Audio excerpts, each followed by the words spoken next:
বিসমিল্লাহির রহমানির রহিম। সামনের এসিটি হচ্ছে ওয়ালটন ব্র্যান্ডের 2 টনের ইনভার্টার এসি। এসির যে ডিসপ্লে সেখানে হচ্ছে E3 যে এরর কোড সেটা হচ্ছে শো করছে। এসিতে যদি E3 এরর কোড শো করে তখন হচ্ছে ইন্ডিকেট করে হচ্ছে ইনডোর ইউনিটের কুলিং কয়েল টেম্পারেচার সেন্সর যদি ফল্ট হয় তখন E3 যে এরর কোড সেটা হচ্ছে শো করে। ফটাফট হচ্ছে এসি যে কেসিং সেটা হচ্ছে আমরা খুলে দেখতে পাই ইঁদুর হচ্ছে এটার ভিতরে হচ্ছে ভালোভাবে হচ্ছে কেটেছে।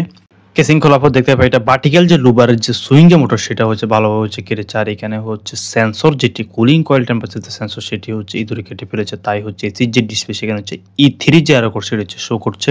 ইনডোর ইউনিটের বিভিন্ন স্থানে যে কক্সের সেগুলো হচ্ছে ইঁদুর হচ্ছে অধিকাংশ জায়গায় হচ্ছে কেটে রেখেছে। ইঁদুর যখন এসির ভিতরে কাটে তখন হচ্ছে অধিকাংশ ক্ষেত্রে হচ্ছে এসির যে হার সেটা হচ্ছে অধিকাংশ হচ্ছে কমে যায়।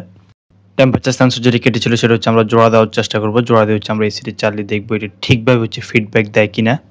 কুলিং কয়েল টেম্পারেচার যে সেন্সর সেটা হচ্ছে বডি থেকে আমরা আউট করে নেবো এবং সুন্দরভাবে হচ্ছে জোড়া দেবো। জোড়া দেওয়ার পর হচ্ছে আমরা টেস্ট করে দেখবো যে এটা ঠিকভাবে হচ্ছে কাজ করে কিনা। এখানে 4 ওয়ে যে সুইং সেটা হচ্ছে ব্যবহার করেছে হরিজন্টাল লুবার অর্থাৎ আপ ডাউন যে সুইং সেটা ঠিক রয়েছে এবং লেফট রাইট যে সুইং সেটা হচ্ছে কেটে ফেলেছিল সেটা হচ্ছে আর রিপেয়ার করা যাবে না। কুলিং কয়েল যে টেম্পারেচার সেটা হচ্ছে আমরা সুন্দরভাবে হচ্ছে জোড়া দিয়ে দিই এবং চালিয়ে দেখবো যে এটা হচ্ছে ঠিকভাবে হচ্ছে কাজ করে কিনা। এটা হচ্ছে আমরা কুলিং কয়েলে সেট করে নিচ্ছি। এসির ইনডোর ইউনিটের বিভিন্ন স্থানে হচ্ছে ভালোভাবে হচ্ছে এটা কেটে রেখেছে, তো আমরা ভালোভাবে এগুলো পরিষ্কার করে নিচ্ছি। আর কেসিং যেগুলো সেগুলো হচ্ছে আমরা সুন্দরভাবে হচ্ছে পরিষ্কার করে নিচ্ছি। অতঃপর হচ্ছে এসিটা আমরা চালিয়ে দেখবো যেটার ফিডব্যাক হচ্ছে কেমন দেয়। ভালোভাবে হচ্ছে আমরা চেক করে নিয়ে অন্য কোনো স্থানে হচ্ছে তার কোনার কাটা রয়েছে কিনা। ফাস্ট সার্ভার যে কেবল সেটা হচ্ছে কিছু অংশ হচ্ছে ইঁদুর হচ্ছে কেটে রেখেছিল, সেখানে হচ্ছে আমরা ভালোভাবে ট্যাপিং করে দিই এবং এসিটি চালিয়ে চেক করে নেবো এটা এখন ঠিকভাবে হচ্ছে কাজ করছে কিনা। তো আমরা রিমোট দিয়ে হচ্ছে এসিটি চালু করে নিচ্ছি। এখানে রিমোট যেটি সেটা হচ্ছে সমস্যা হয়েছিল, তো ভাইয়া আমাদেরকে বলেছিল নতুন একটি রিমোট হচ্ছে আসার সময় নিয়ে আসার জন্য।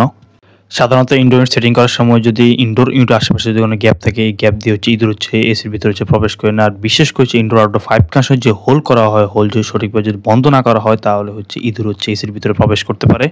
ইনডোর ইউনিট চালু হওয়ার কিছুক্ষণ পর হচ্ছে আউটডোর সাইড হচ্ছে লাইন দিয়ে পারফেক্টলি হচ্ছে এসিটি কুলিং হচ্ছে এবং এসির যে আরো কোড সেটা হচ্ছে আর শো করেনি। লেফট রাইট যে সুইং সেটা হচ্ছে আমরা বাদ দিয়ে দিই। ফাইনালি হচ্ছে শুধু আপ ডাউন যে সুইং সেটি হচ্ছে কাজ করবে।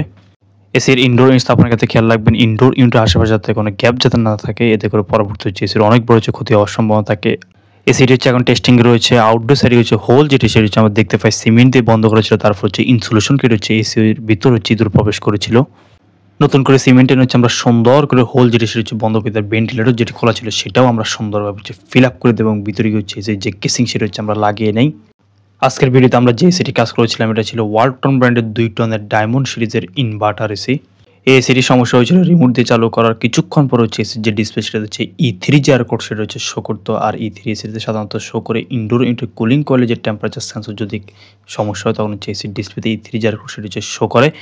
পুরাতন রিমোটের ডিসপ্লেতে সমস্যা থাকার কারণে ভাই হচ্ছে আমাদেরকে বলেছিল নতুন একটি রিমোট নিয়ে আসার জন্য, সেটা হচ্ছে আমরা নিয়ে আসি। ঠিকভাবে হচ্ছে এসিটি কাজ করছে। এই ছিল আমাদের আজকের ভিডিও।